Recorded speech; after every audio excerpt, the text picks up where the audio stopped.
Stefan, hi. Nice to see you again. Hi Felix. How's it going? It's going good. Thank you. Very nice. Stefan actually used to be my old boss at AMG, so why don't you tell the guys at home what it is that you do at AMG? Okay, I'm Stefan. I'm head of Customer Racing and I'm responsible for the AMG Motorsport operations. So Thomas already told us a lot about the different cars that we have in the portfolio for Customer Racing. Now I want to see how they get produced. How do they get made? What's the specialties about this facility that we're in right now? Let's have a look at where we are. So what we can see here is the heart of our AMGs. This is our Mercedes-AMG 6.3 liter natural aspirated engine, which is made in our plant from Mercedes-AMG mechanics, one man, one engine. And this is for sure the heart of our car. And we are here in our pre-assembly area where we took all the parts from the stock and we prepare the pre-assembly for our cars, which we see later. So we have here the steering column, the engine obviously, and going further back we can see something specific from our cars, that we have the engine in the front, the gearbox in the rear, means transaxle principle, connected with the torque tube, and going back to the car to a 6-speed sequential gearbox from Hewland. And if everything is proved and collected once, I think it's ready to get into the cars. It's amazing. I mean, the basic principle up until this point is identical to the regular GT. I mean, you got the engine in the front, the gearbox in the back, you got the torque tube in the middle. What is bespoke GT3 about this setup? Yeah, on one hand you try to make everything lighter. You know, you make it more aggressive and you make a specific development for the race use. And the biggest difference, the engine and torque tube is quite road specific, but the gearbox is something specific, because obviously our road car gearbox is bigger and it's made for starting and stopping and so on. And this is made to have to get the maximum out of the drivetrain, to be very efficient. And to be very light, to guarantee an overall car principle, a good weight balance for front to rear of about 50-50. How do you achieve that lightness? Is it a special material that's in there, or? Yeah, it is. It's magnesium. This is magnesium? It is. Oh, wow. Impressive. Not bad. How many races can you race with one gearbox before you have to overhaul it? It's not about races, because you know you have different specific races. 1 hour, 4 hours and 24 hours, like we had the 24 Nürburgring just 2 weeks ago. It's made for a mileage. So this gearbox needs to be rebuilt after 10,000 kilometers roughly. And then we overhaul it here in the workshop next to this, and then you can go again for another 10,000. Crazy. Everything happens in a very, very close perimeter. I mean, the engines get produced right around the corner, everything gets assembled here, overhauling happens here. Yes. That's pretty impressive. So how do we get this into the car? Here, you can see it. You can roll it. So we take a look further down the production line? Cool. Let's do so. Awesome.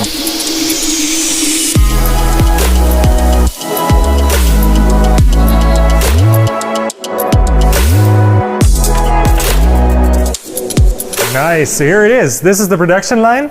It is. This is the start of everything. This is the start of everything, and this I recognize, a GT chassis. That's pretty much the same one as in the production car, right? It is, at least the core of it. You see some cuts here and there, a different... There's a pretty big hole there, yeah. It is, and it's not centered, so it's not a roof window. It's a so-called roof hatch.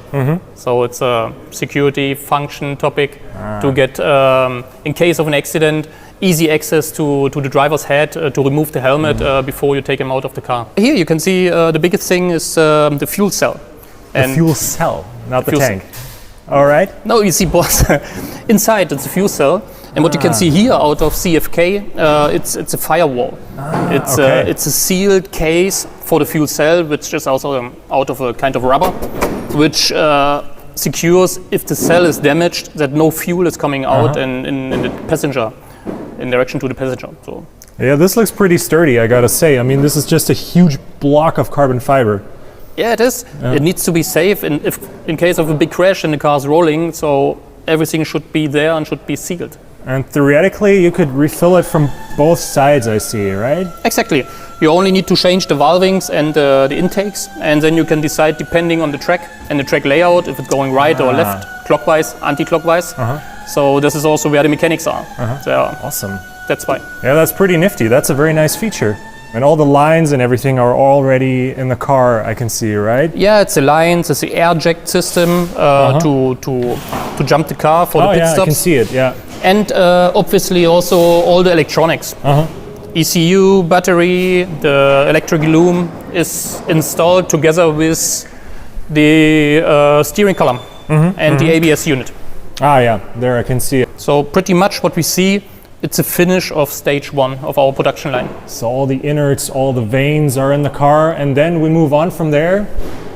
Stage 2. Stage 2. So this is very interesting. Absolutely, this is the marriage. You saw our drivetrain pre-assembled. We talked about it before, and here it gets married to the car, so to the chassis. With introduction of our GT4 car in 2018, we changed the way how we assembled the car. Because you're right, starting with the SELS and then also with the GT3 in 2016, we had a single car assembly. Each workstation had 2-3 mechanics, and they assembled the car from the scratch, from 0 to 100. And at the end, it was a quality check, and then it gets delivered to the customer. And with more cars, because this line going through GT4 and GT3 cars, even if this is not a full automatic system, so you can't see any robots, still it's a lean process and helps us. How many cars do you get through that production line in a certain period of time? Up to 3 cars per week. 3 cars per week? Yeah. Wow, with that amount of actual manual labor that goes into their manufacturing, that's not too bad. The good thing, if you imagine that you always have a process in station by station, then you can imagine that it's possible. Yeah, I can see that. Pretty cool. Where do we go on from here? Marriage is done, and then we go to the next station.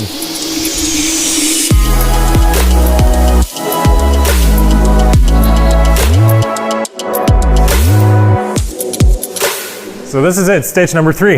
Yes, it would be. Okay, So, it would be. So there's no car here at the moment, of course. Obviously not. We put here bodywork parts on the car, the rear. We assembled also the cooling package in the front, the cooling package for the gearbox, and small minor things like this to get closer to the next stage. Ah, okay. But let's not talk too much about this here. I want to show you something very interesting, which is part of the bodywork, to showcase our lightweight concept. It's really impressive. Let's come up. Because here you see a door. I see a door. Looks like a regular door, but it is, of course, carbon fiber. It's so impressive. You can't believe. I mean, a regular car door, that's a hefty thing, and this is okay. Yeah, have a look. I mean, this is like a frisbee. I mean, how heavy is that? It's a heavy frisbee, but let's say 14 kilos. 14 kilos. Not more. And I think one of the heaviest parts is the window. Wow, that is really impressive. I mean, this is practically nothing. This is nothing for such a huge part. Absolutely amazing.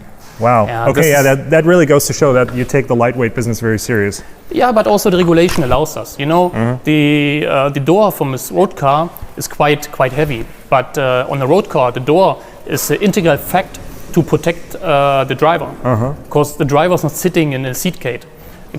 And we have, Thomas told you about, a monocoque where the driver is seated in. That's why this protects the driver. On top there's a roll cage, and that's why the door is only to close the car. Keep the weather out. Exactly.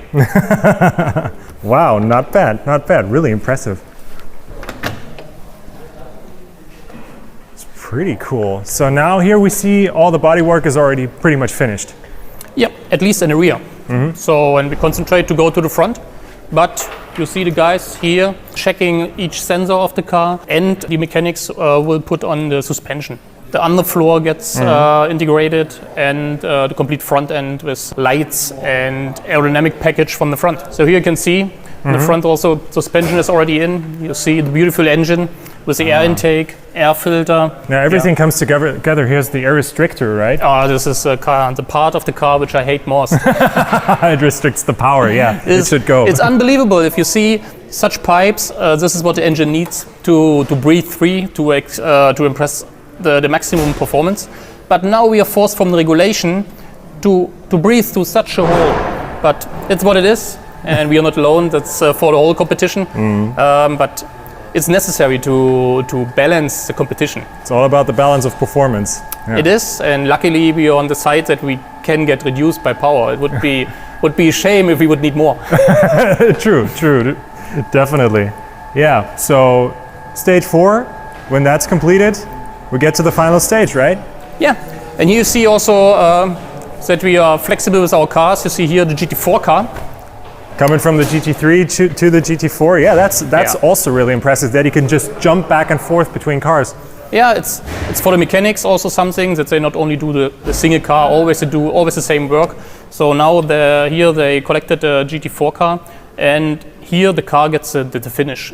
So all the setup work, we adjust the dampers, we adjust the ride height, the camber, toe, and all those adjustments to provide our customers a good base setup that this car is race ready when it's delivered. I mean, it looks finished as is, so pretty much I could jump in now and have a go, theoretically. The car got the quality check, so it's about you. I don't know if I got the quality check. Yeah, I have to admit, I guess I've got to find out someday. Okay, but yes, you can jump in, you can start it, and you can drive out into the trailer.